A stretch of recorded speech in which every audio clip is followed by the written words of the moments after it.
Gloire à Jésus-Christ de Nazareth, le Seigneur des Seigneurs, le Roi des Rois. À toutes les personnes opprimées par le diable, opprimées par la sorcellerie, à toutes les personnes qui n'ont plus d'espoir, qui n'ont plus d'honneur, je suis venu t'apporter un message d'espoir. C'est le message du royaume avec une onction royale. Yes. Amen.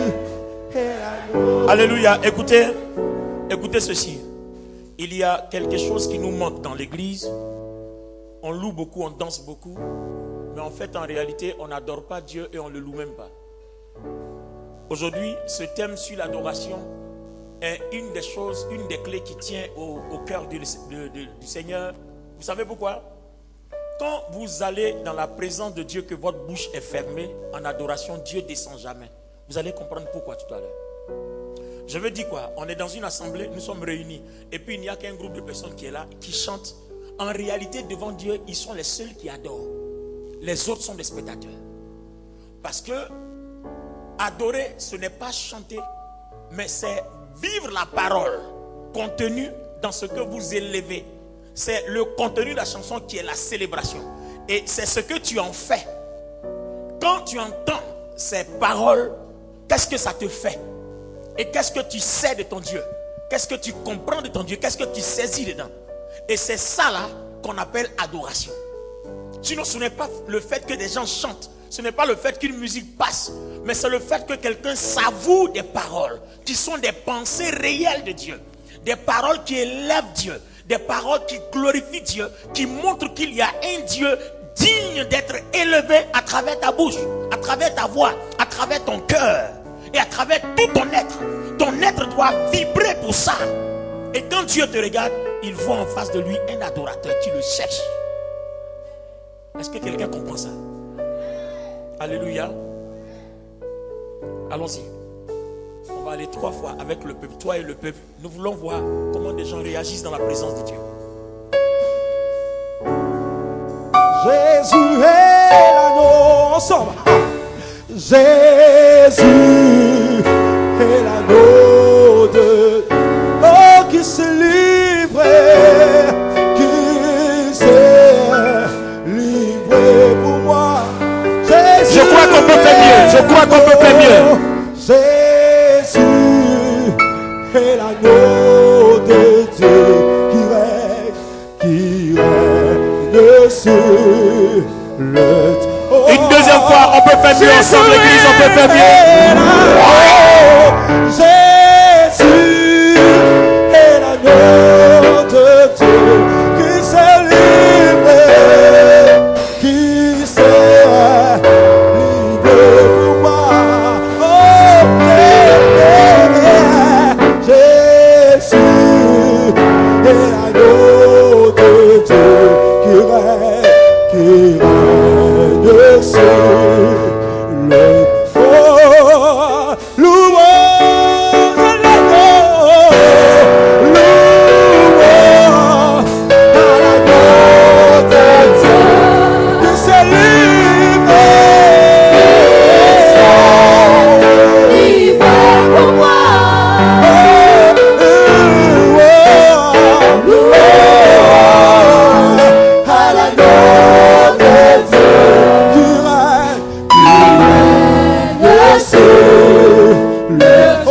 Chante avec moi, louange, louange à l'agneau de Dieu, louange à l'agneau de Dieu qui s'est livré pour moi.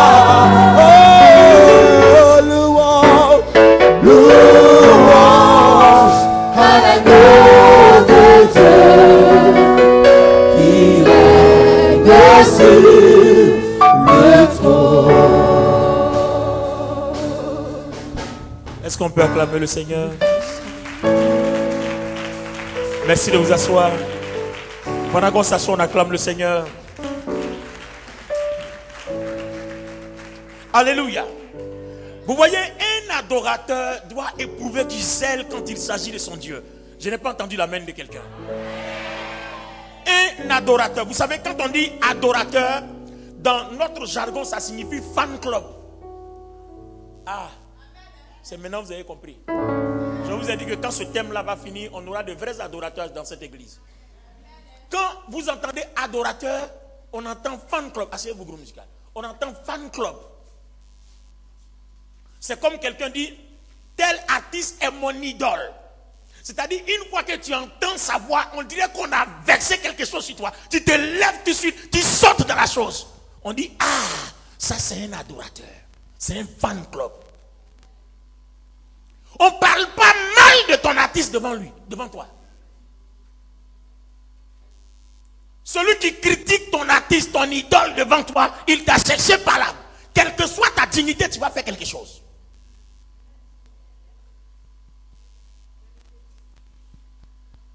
Un adorateur, on ne calcule pas avec ce que tu aimes. L'adoration, c'est la passion. La passion. Ce n'est pas pour rien que le grand sabbat, qui est le commandement des commandements, Dieu dit culte d'adoration et louange.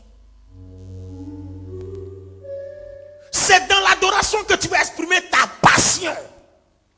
Montrer que tu aimes Dieu. Tu vas te coucher sans tenir compte de ta tenue vestimentaire, sans tenir compte de qui tu es, sans tenir compte de ce que tu as. L'adorateur sait qui est son Dieu. Il a placé son Dieu au-dessus de tout Dieu, au-dessus de toute classe sociale, au-dessus de toute classe politique. L'adorateur a placé celui qu'il adore comme étant le suprême des suprêmes, le vrai des vrais, le géant des géants, le puissant des puissants. C'est-à-dire, quand tu parles de ton Dieu, après lui, il n'y a pas Dieu, avant lui, il n'y a pas Dieu, et sans lui, il n'y a pas Dieu.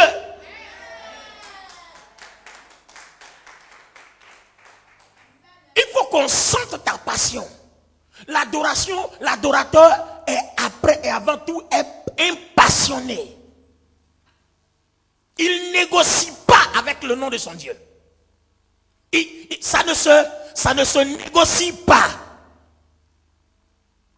Il le reconnaît comme trop cher, trop digne, trop grand, trop suprême, trop puissant.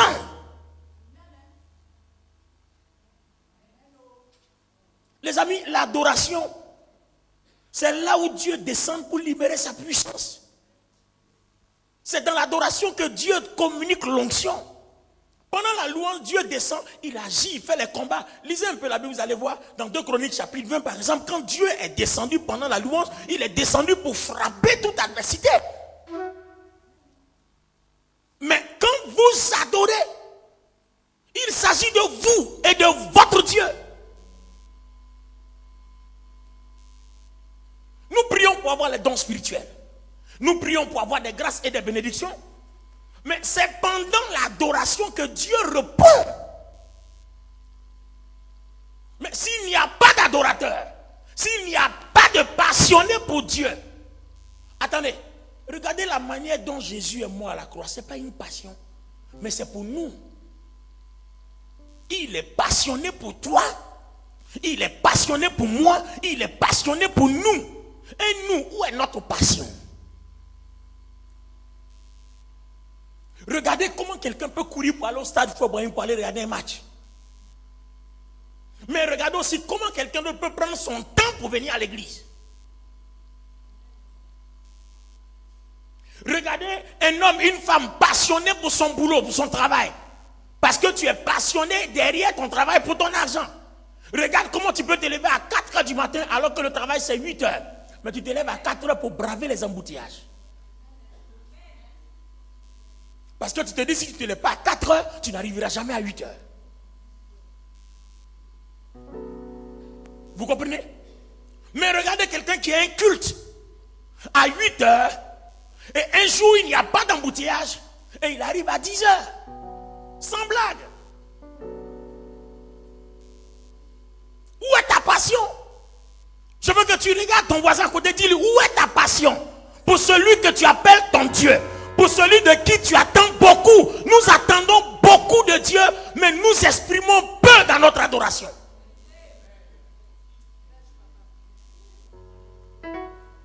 On attend de Dieu la victoire sur nos ennemis. On attend de Dieu un emploi. On attend de Dieu un mari. Mais attention, un bon mari. On attend beaucoup de Dieu, mais on exprime peu notre adoration. en réalité, nous ne sommes pas des chrétiens passionnés de Dieu. Nous n'avons aucune passion. Nous ne montrons aucune passion. Regardez une femme qui se va dépasser 500 000 francs pour payer un sac à main. Quelle passion! Quelle passion! Regardez un homme qui va dépenser 600 000 francs pour un costume. Quelle passion! Vous voyez, nous n'avons pas assez de passion pour Dieu. On peut dépenser des grandes sommes d'argent pour des choses inutiles. Je dis bien des choses inutiles. Alléluia. Ce iPad, il fait 900 €. 600 000 francs CFA. Mon petit portable iPhone 5S, le tout nouveau, il paie aussi 900 €. Bon, Dieu soit loué, je ne l'ai pas aussi payé. Ça m'a été offert. Gloire au Seigneur. Amen. Ma fille Brigitte m'a envoyé à Saint-Lazare. On est rentré, dit le nouveau iPhone est sorti, mon père a choisi. J'ai regardé jusqu'à, bon, elle dit, tu veux combien? J'ai dit, je veux le 60 gigas.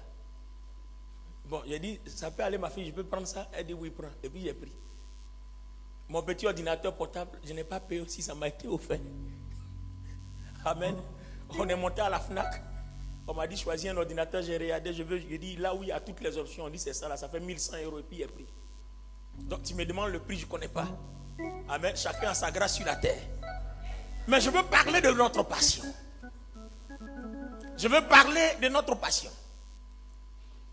Je me souviens la première fois, on était en 2009, où quelqu'un m'a invité à Saint-Lazare, on est parti. Et puis on est monté au magasin Le Printemps. On arrive là-bas et puis on m'envoie chez Weston. Je rentre là-bas et puis on me dit de choisir une chaussure. J'étais gêné. Parce que ces chaussures étaient tellement chères. 600 €. Ça fait près de 400 000. Mes chaussures de 400 000 dans mon pied, fait quoi ça? 600 €, machin. Puis je vois à côté, je vois Prada. Puis on me demande de choisir une Weston et puis l'autre Prada. Et puis je me posais la question, je dis, ah Seigneur, si on me demande de me donner l'offrande, les filles, il donne un peu à Dieu.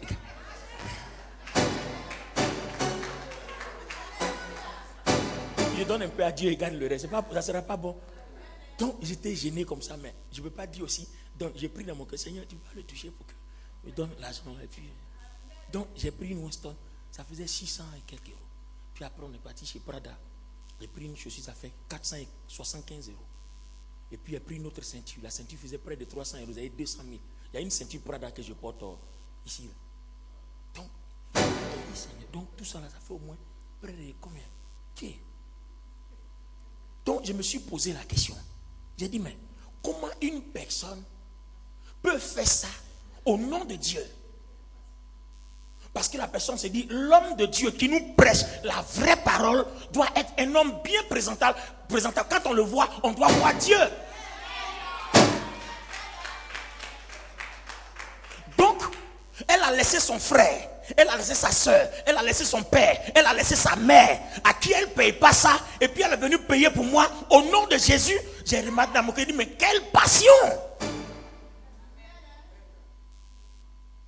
Vous pensez qu'une telle personne, si on dit Dieu descend pour lui, Dieu va pas, est-ce que Dieu va discuter? Il va dire, je suis là.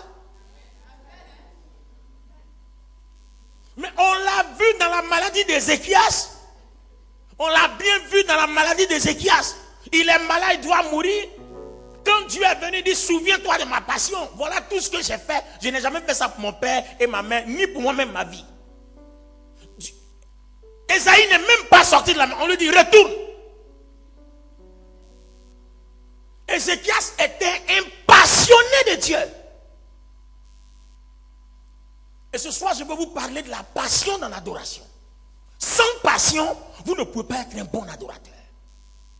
Le premier élément dont Dieu a besoin, que Dieu cherche dans la vie d'un chrétien, c'est la passion.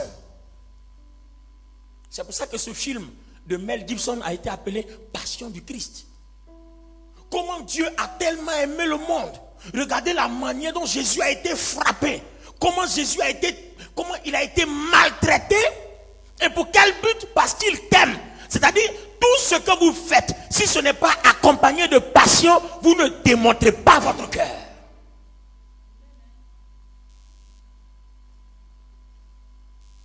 Ou à l'époque où Alpha Blondy était vraiment en émergence dans cette nation. Moi, j'ai vu des gens mourir pour Alpha. D'autres montaient sur les cars là pour aller à la plage, pour aller faire, comment on appelle son truc là? Quelque chose bitu bien quoi là? Ils faisaient ça, je crois, chaque année. Il y a des gens qui quittaient, ils tombaient, ça les écrasait. Quelle passion pour l'artiste. C'est-à-dire, ils sont capables de donner leur vie pour leur artiste préféré. Et c'est ce genre de personnes qu'on appelle adorateurs. Lisons un verset.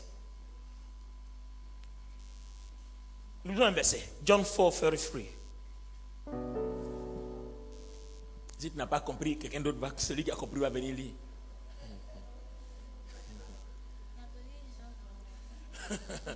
Si elle n'a pas compris, celui qui a compris va venir lire.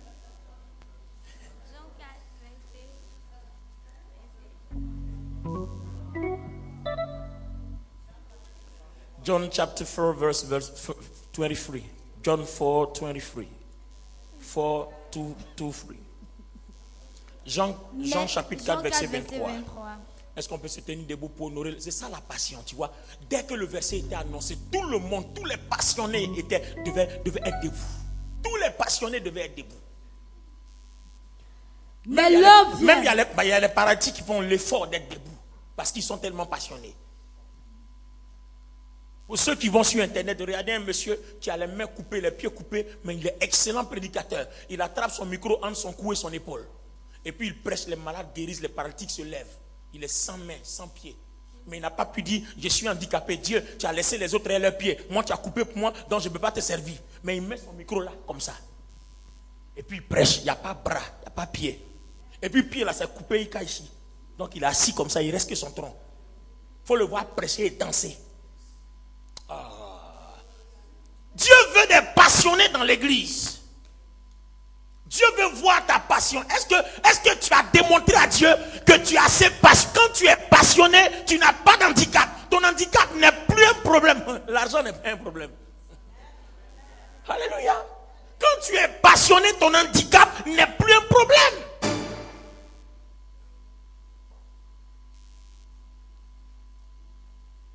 Alléluia. Regardez des gens comme Paul.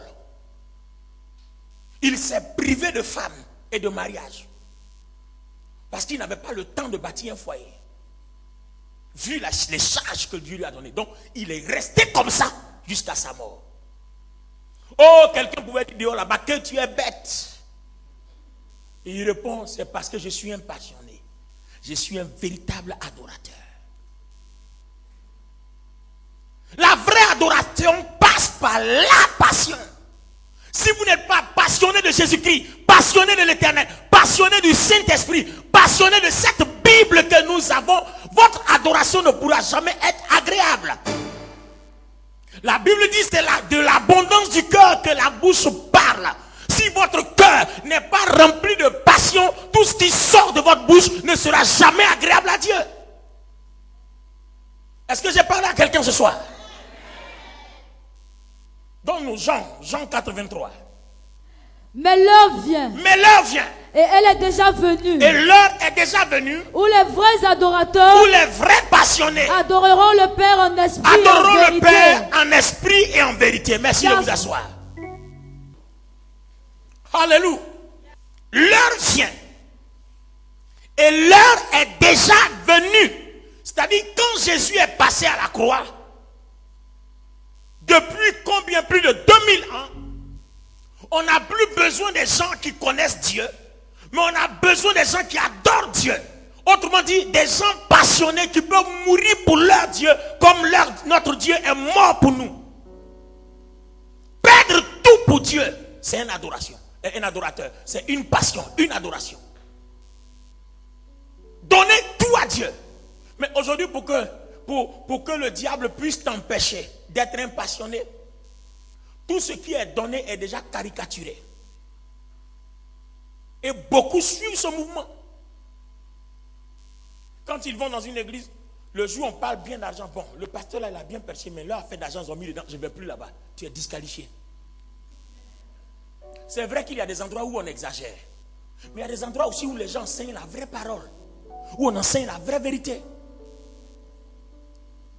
Alléluia. Dieu merci, aujourd'hui Dieu m'a fait la grâce, je ne suis pas un nécessiteux.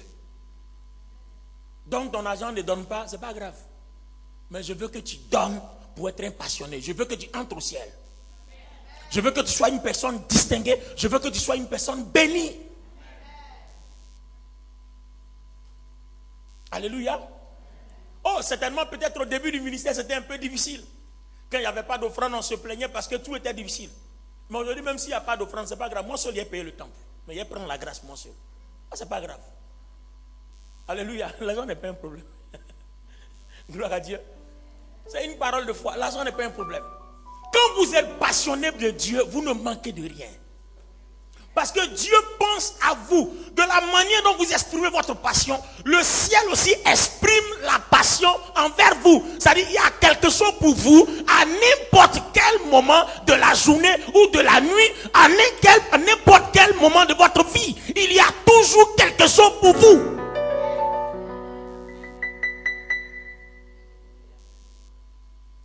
Quand j'ai compris le secret de l'adoration, j'ai commencé. Avant, j'étais le pasteur qui venait en retard au culte. Bon, malheureusement, je ne sais pas si c'est le bon, j'avais appris ça de mon père spirituel. En tout cas, il venait toujours très tard. Donc nous, on s'est dit, bon, ben, écoute, voilà. Mais bon, il a ses raisons.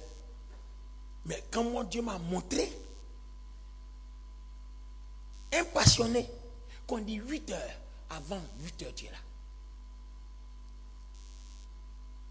Avant 8 heures, tu es là.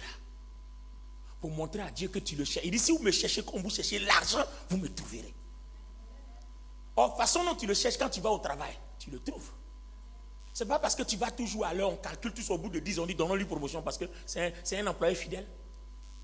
Alors, toi, tu ne fais rien du tout. Quelle promotion tu veux que Dieu te donne? Parce que même les hommes, quand ils donnent les promotions, on regarde ton rendement, on regarde ton record. Qu'est-ce que tu fais? C'est tout ça on regarde. Maintenant, toi, tu es dans l'église, tu es avec Jésus, tu marches avec lui depuis. Qu'est-ce que tu fais qui mérite qu'un matin, il se lève et puis te donne limousine? Alors que quand toi, tu pries là, tu ne demandes pas les choses en fonction de tes défauts. Est-ce que je parle à quelqu'un ce soir? Qui est chrétien qui prie et qui demande les choses à Dieu en fonction de ses défauts? Oh Seigneur, j'ai tel défaut, donc je ne mérite pas de dormir ce soir dans une maison. Je dois dormir sur le goudron avec les fous. Dites-moi qui a déjà fait cette prière de manière honnête, très honnête et très sincère.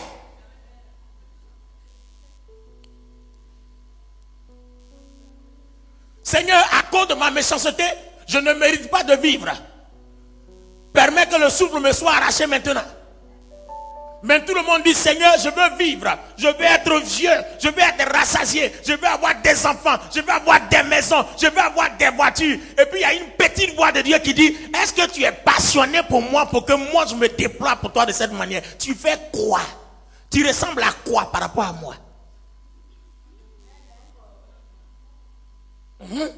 C'est ça l'adoration. Parce qu'on n'a jamais, c'est vrai que peut-être que c'est nous aussi, la faute, nous les prédicateurs, on n'a jamais pesé la profondeur de l'adoration pour vous les révéler. Donc apparemment tout est pris comme la plaisanterie.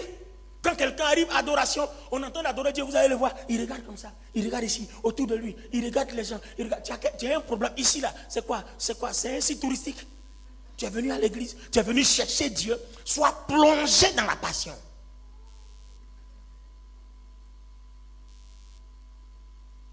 La preuve, on l'a expérimenté tout à l'heure. Donc vous saviez chanter cette chanson qui passait. Tu mérites la gloire. Alléluia. Donc vous saviez chanter. Et puis vous êtes arrêtés là et puis vous les regardez. Vous les payez pour ça. Est-ce que c'est un spectacle? Eux, ils sont là pour t'aider à rentrer dans la présence de ton Dieu. Ils ne sont pas là pour chanter pour que toi tu écoutes. Mais ils sont là pour te donner le ton. On te donne la porte, on te donne la voix, on te donne la chambre, on te donne tout pour que toi tu suives. Et toi tu es arrêté, tu les écoutes.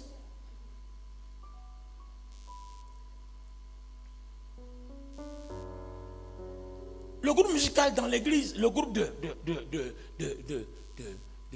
chantres, enfin, dans l'église, ils ne sont pas là pour chanter. Ils sont là pour nous aider à adorer. Ils sont là pour nous aider à louer.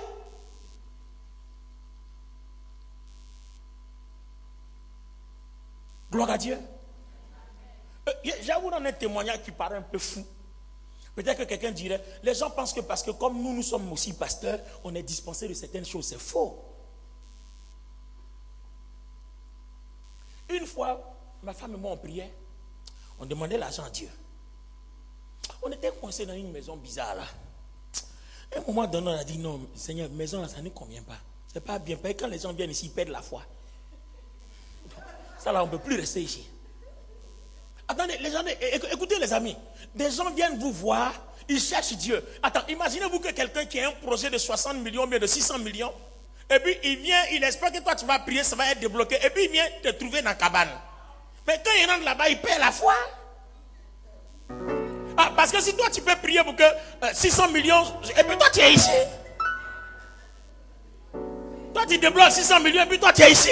C'est pour ça que je dis, les gens qui vont chez les marabouts là, ils sont fous. Tu t'en vas le trouver sous un arbre quelque part, ça pleut sur lui. Et puis lui te dit, il peut te rendre riche.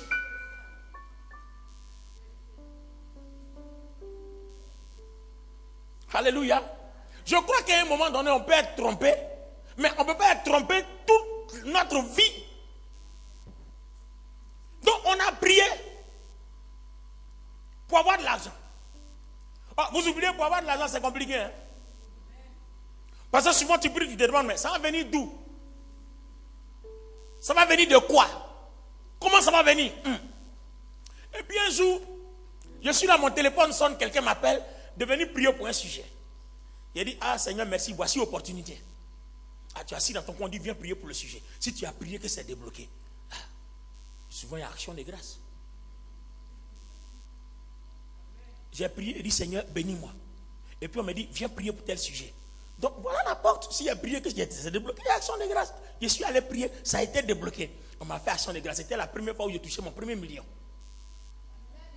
Je n'avais jamais touché ce genre de montant. La première fois où je touchais mon premier million. Les amis, je prends l'argent. Quand je suis arrivé, je suis parti à la maison. Je suis arrivé, j'ai appelé ma femme. Il dit, bon, viens. Quand on est rentré, j'ai versé ça sur le lit. Il a dit, voilà ça. Il a versé l'argent là sur le lit. Il dit, voilà ça. Et puis on s'assit, on regarde l'argent là. Vous savez, les femmes pleurent vite, on regarde, et puis c'est l'âme coude. Il dit, il faut prendre l'argent là. Il y a longtemps, on a pleuré. Si on voit ça, on ne pleure plus, on rit. Attendez, on a pleuré parce qu'il n'y avait pas l'argent. L'argent est venu, on va pleurer encore. Il faut rire. Ramasse, on va rire. Il dit, vous connaissez les femmes, non? Elle a commencé à penser à son sac à main. Changer sa chaussure. Changer sa garde-robe. C'est ça, elle a vu tout de suite. Hein. Et puis je suis là. Il y a la voix de Dieu qui sonne dans mes oreilles. Tiens, j'entends la voix clairement. Dieu dit, on n'a qu'à prendre l'argent là pour aller payer un instrument pour l'église.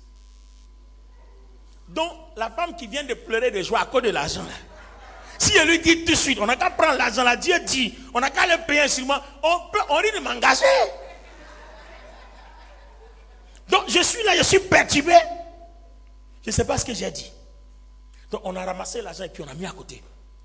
Donc, je tourne dans la maison, je tourne. Parce qu'effectivement, j'ai bien entendu la voix. Moi-même, j'étais un peu perturbé, mais bon. Les amis, toi, tu étais là avant, tu as 1 million. Alors, celui qui t'a donné dit, va prendre payer un instrument, va payer un instrument. Donc, je tourne, qui dit, ah, Dieu m'a dit quelque chose. Il dit encore. Il t'a dit quoi? Il t'a dit quoi? Est-ce que c'est au sujet de l'argent là?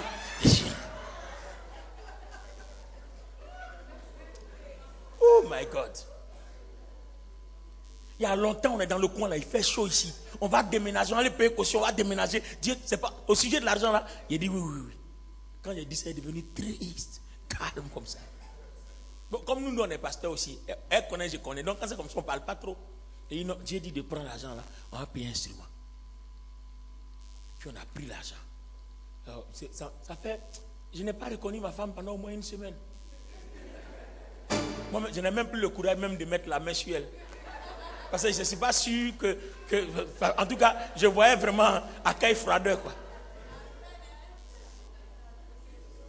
Et le jour où j'ai pris l'argent, et puis je suis sorti, puis je partais au plateau. Il fallait payer un instrument. Elle ne m'a pas accompagné. Elle ne m'a pas accompagné. Elle ne m'a même pas accompagné. Attends, on vient de commencer un ministère dans Galère là, notre premier million, dont on devait se réjouir. Mais quand j'ai pris cet argent, courageusement, j'ai payé les instruments finis. Pour ceux qui étaient avec nous au plateau peuvent savoir quelque chose. Quand j'ai payé les instruments finis, les amis, ça n'a même pas duré. Dieu m'a ouvert une autre porte. Ce n'était pas 1 million, ce n'était pas 2 millions, mais c'était 8 millions. Et puis, si vous remarquez bien, sur ces 8 millions, il n'a pas eu de révélation. Donc, j'ai compris qu'en fait, Dieu voulait me donner plus, mais Dieu voulait d'abord me faire confiance. Il veut savoir si je peux sacrifier ce que j'ai pour qu'il m'envoie à un autre niveau. Hey!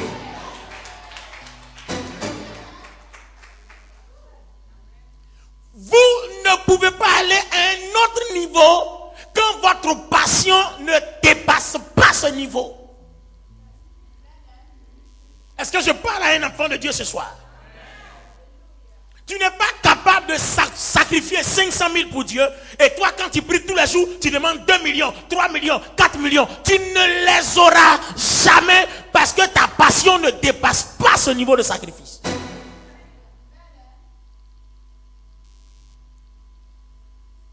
C'est pour ça que les chrétiens sont pauvres.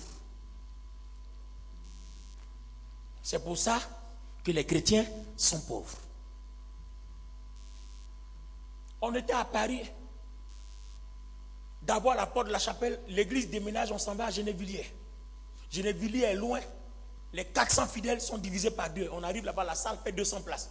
Les premiers jours sont venus, beaucoup ils étaient arrêtés, sont découragés. Les deuxièmes jours sont plus venus, c'est les 200 personnes. Ça veut dire les 200 premiers qui arrivent, c'est eux qui restent. Les autres retournent.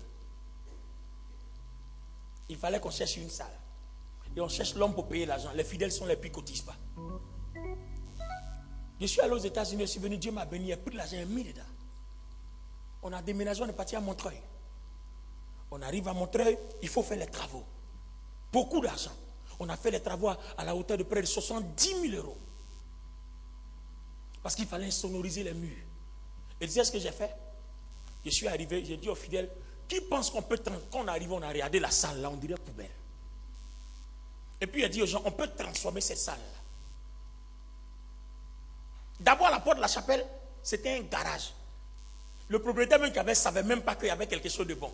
Je suis allé le voir, je lui ai dit, j'ai eu une vision. On peut transformer ton lieu là en une salle. Il dit, comment ça? Je lui ai donné le plan. Il dit, il veut une caution. On a pris l'argent, on lui a donné. Mais quand la salle est sortie, finalement, il a commencé à faire louer sans notre avis.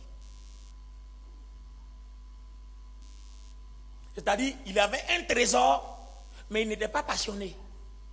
Quand tu n'es pas passionné, ton esprit est aveugle. Ton esprit ne voit rien. La passion pousse ton esprit à voir au-delà de là où tout le monde ne voit pas.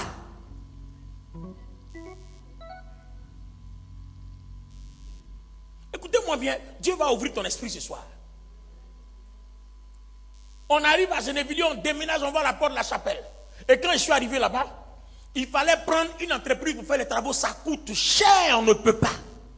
D'abord, il n'y a personne pour cotiser. Donc je n'ai rien dit. J'ai pris au moins 1 mois.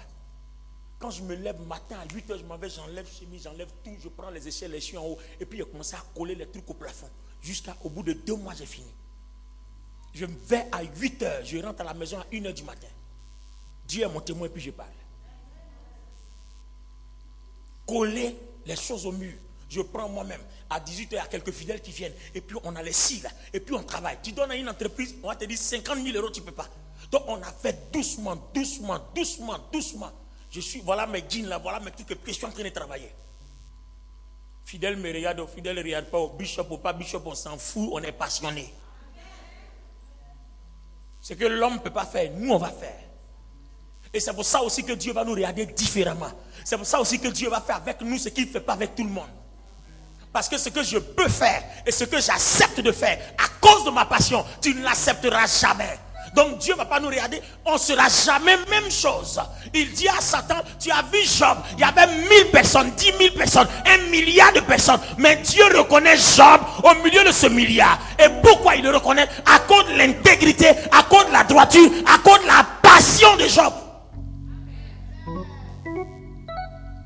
Et quand on a fini, le dernier problème maintenant, la préfecture et la mairie exigent que nous fassions l'issue de ces cours qui est obligatoire. Pour ceux qui ont fait l'Europe savent, c'est obligatoire. Mettre une simple porte comme celle que vous voyez à l'entrée là-bas, aux normes de sécurité, la porte là nous fait près de 15 000 euros. Parce qu'il faut des professionnels pour venir l'installer. Où on va trouver l'argent?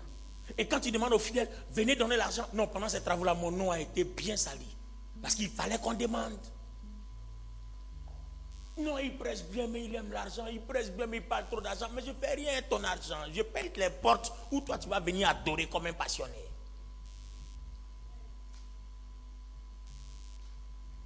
Et la porte faisait 12 000 et quelques, puis il y avait les mains d'œuvre. Jusqu'à 15 000. C'est-à-dire, pour mettre une petite porte comme ça là, c'est 10 millions. Waouh! Et le jour où j'ai lancé l'appel, j'ai dit aux fidèles, combien chacun donne? Les fidèles, ils sont assis immédiats. Parce que le jour où je viens, il dit, il y a les travaux, il dit, et quand leur visage change en même temps, il va parler d'argent encore. Et le monsieur, là, il va parler d'argent encore. Je leur ai dit, finissons les travaux, quand ça va finir, on ne va plus te demander l'argent. Mais est-ce qu'on peut donner? Personne ne donne jusqu'à, j'ai dit, moi, je donne 5 000 euros. Au moment où je disais 5 000 euros à mon fils, je n'avais pas 5 000 euros. Mais j'ai dit, je donne 5 000 euros. Et quand j'ai dit, il donne 5 000 euros, un autre s'est levé. Moi, il donne tant. Et moi, il donne tant. Moi, il donne tant. Bon, nous qui avons donné aussi, vraiment, on se connaît. Ben, beaucoup sont appelés, peu sont élus. On a été beaucoup de volontaires, mais peu parmi les volontaires ont été passionnés. Je suis allé voir mon gestionnaire à la BNP. Je suis allé voir, il dit, j'ai besoin de 5 000 euros. La dame me dit, mais monsieur Bonny, vous n'avez pas 5 000 euros, votre compte a découvert. Il dit, madame, je veux 5 000 euros. Dites-moi comment je paye, mais je veux 5 000 euros. Elle s'appelle Claire. Dieu merci, vous voyez, quand vous êtes passionné là, Dieu permet toujours qu'il y ait des bonnes personnes qui peuvent vous comprendre, qui sont sur votre chemin. La dame a regardé, elle a dit, bon, monsieur Bonny, normalement, ce n'est pas faisable, mais je vais le faire pour vous parce qu'on se connaît, on est habitué. Elle dit, tu vas faire.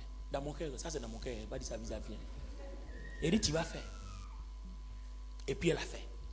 Il n'y a plus les 5 000 euros, j'ai donné. Mais maintenant, chaque fin du mois, quand on prend le truc, le compte fait vous. Découvert. J'ai nagé dans découvert pendant 4-5 mois pour finir de payer le crédit. Mais quand j'ai fini ça, je fais un voyage aux États-Unis. Je m'en vais, je tombe sur quelqu'un. Je presse, je finis. Puis on me...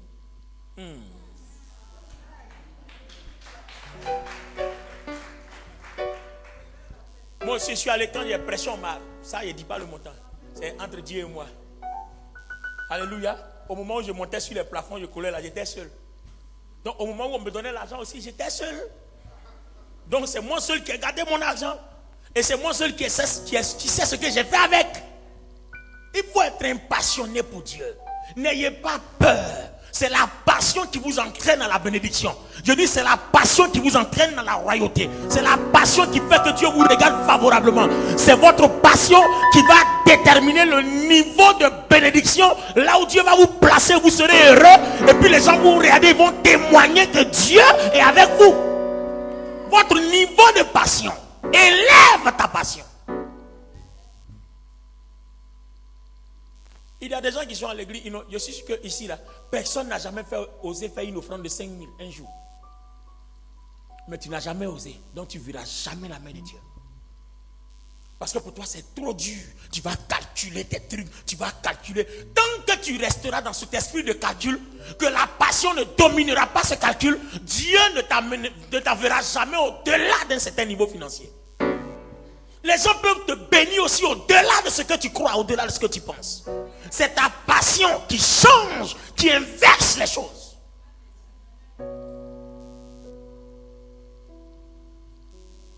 Je sais que parmi vous, aucun n'a jamais osé faire une offrande de 10 000 à Dieu. Tant qu'on n'a pas lancé un appel, qui veut donner 10 000 personnes? qui s'est levé et dit aujourd'hui je suis fâché Seigneur, je suis passionné pour toi.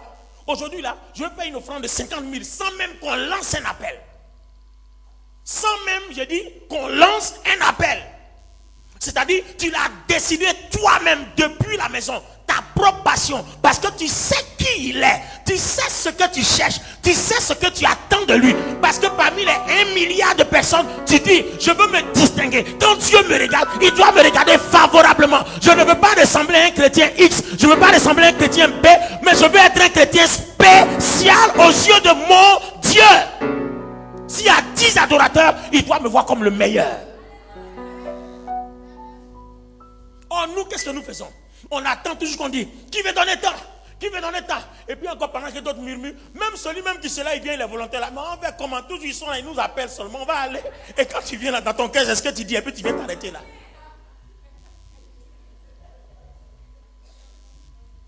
Alors que je suis convaincu que quand tu t'es levé chez toi, si tu t'es dit, Seigneur, aujourd'hui là, moi-même, il va te donner tant. Dieu allait dire à l'homme là, au prédicateur là, ne lance pas appel aujourd'hui parce que ça est déjà là. Regardez dans Exode chapitre 25 la construction du tabernacle. Moïse a lancé l'appel. On dit le peuple s'est levé, des gens passionnés. Ils ont donné car Dieu dit à Moïse, va leur dire c'est bon, je suis satisfait. J'ai tout ce qu'il faut et j'ai même au-delà dit au peuple d'arrêter. Ah! Dieu se lève, on dit de dire au peuple, Moïse qui va dire au peuple, on vous avait tellement donné, arrêtez. Voilà des passionnés, des fous pour Dieu, des fous pour Jésus, des passionnés, des gens qui connaissent leur Dieu. L'adorateur connaît son Dieu, l'adorateur sait qui est son Dieu, l'adorateur connaît la valeur de son Dieu. Tu ne peux pas calculer ton Dieu en termes de dépenses, tu ne peux pas égaler ton Dieu à tes problèmes de financiers ou à tes problèmes sociaux, c'est pas possible. Ton Dieu n'est pas égal à ton loyer, ton Dieu n'est pas égal à ta nourriture. Ton Dieu est Dieu, le créateur du ciel et de la terre. Je dis ton Dieu est Dieu, celui qui te donne le souffle de vie. On ne le calcule pas, je dis on ne le calcule pas. Mais on vit notre Dieu passionnément. Je ne donne jamais l'argent à Dieu parce que j'ai l'argent. Mais je donne l'argent à Dieu comme un passionné. Et quand Dieu me donne aussi, il me donne passionnément. Avant, vous voyez, avant que j'étais un nouveau converti, je me dis, mais Seigneur, comment il se fait qu'il y a des gens, quand tu les bénis, tu leur donnes beaucoup d'argent. Il y a d'autres aussi, quand tu les bénis, tu donnes un peu. Bon. Jusqu'à ce que je comprenne la passion, que l'adoration est une passion. Vous avez remarqué, si vous suivez bien l'église ici, quand il y a quelque chose à faire dans l'église, je suis toujours le premier à prendre le plus grand montant. Parce que j'ai compris que l'adoration est une passion. Et quand je prends le grand montant, ce n'est pas parce que j'ai cet argent. Je vais chercher. Mon Dieu va me voir chercher. Il va me voir grouiller pour l'avoir. Et puis il est témoin de ma passion. Et quand je fléchis les genoux la nuit, que je prie, que j'ai une attaque, je dis Seigneur, regarde la passion que j'ai pour toi. Regarde le zèle que j'ai pour toi. Élie était dans la grotte. Quand il demandait, mon fils, qui as-tu? Il dit, j'ai déployé mon zèle, c'est-à-dire ma passion pour te servir. Maintenant on veut me tuer. Et Dieu dit, qui veut te tuer? Et puis qui peut te tuer? Une personne utile? Dieu va te laisser, on va te tuer? No way! Mais toute table qui ne porte pas du bon fruit, on fait quoi? On le coupe, on le jette au feu. Je dis, réfléchissez bien. Vous dormez souvent, vous faites des cauchemars. Vous dites la protection de Dieu n'est pas 100% sur votre vie. Mais est-ce que vous êtes 100% passionné? Demandez à Satan. Il attaque les gens, mais il ne m'attaque pas. Parce que le juge se trompe, m'attaque. Quand il m'élève, toute la journée, les chichis sur sa tête. Le démon qui est venu, il va aller le gifler toute la journée pour lui dire, je t'ai dit d'attaquer les gens. Qui t'a dit d'aller attaquer, toucher Olivier Boni? Tu t'es trompé de porte ou bien? Tu ne connais pas? Tu ne sais pas que les gens passionnés comme ça, là, Dieu n'aime pas qu'on les touche. C'est-à-dire, ils font leur truc, quand ils arrivent, ils passent à côté de toi parce qu'ils ont erré, ils t'ont touché, ils ont affaire à Dieu. Un passionné, un fou de Dieu, diable va te... Quand il te voit, il passe ailleurs, il dit, vous là, passez ailleurs. Lui là, on dit, pourquoi on passe? Il dit, passez là-bas.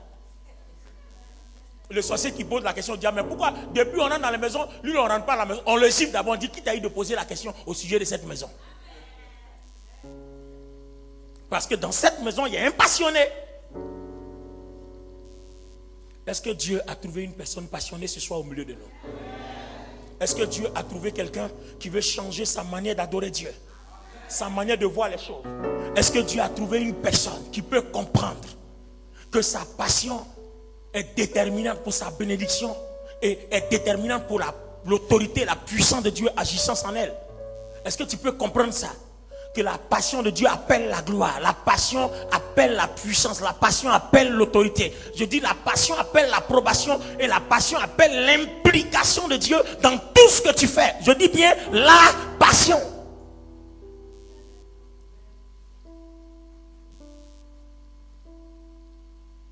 Et c'est pour notre passion que nous sommes calomniés, critiqués. C'est pour notre passion. Vous-même souvent posez-vous la question, on se demande, mais on a fait comme et puis Jésus allait souffrir comme ça pour nous. Mais c'est pour la passion qui l'anime pour toi. Si en retour il n'y a pas cette passion-là pour lui, c'est pas possible. Vous ne pouvez pas aller, vous ne pouvez pas faire 1 heure ensemble, vous ne pouvez pas faire 10 minutes ensemble, c'est pas possible. On va se tenir debout, église. Donc je viens d'introduire le thème sur l'adoration. On n'a même pas encore traité l'adoration. L'introduction du thème, la passion. On n'a pas encore touché au sujet. Hein. C'est l'introduction. Alléluia. Parce qu'on n'a pas encore touché la vie des grands adorateurs, des gens qui ont apporté les règles de l'adoration. Gloire à Jésus-Christ de Nazareth, le Seigneur des Seigneurs, le Roi des Rois. À toutes les personnes opprimées par le diable, opprimées par la sorcellerie, à toutes les personnes qui n'ont plus d'espoir, qui n'ont plus d'honneur. Je suis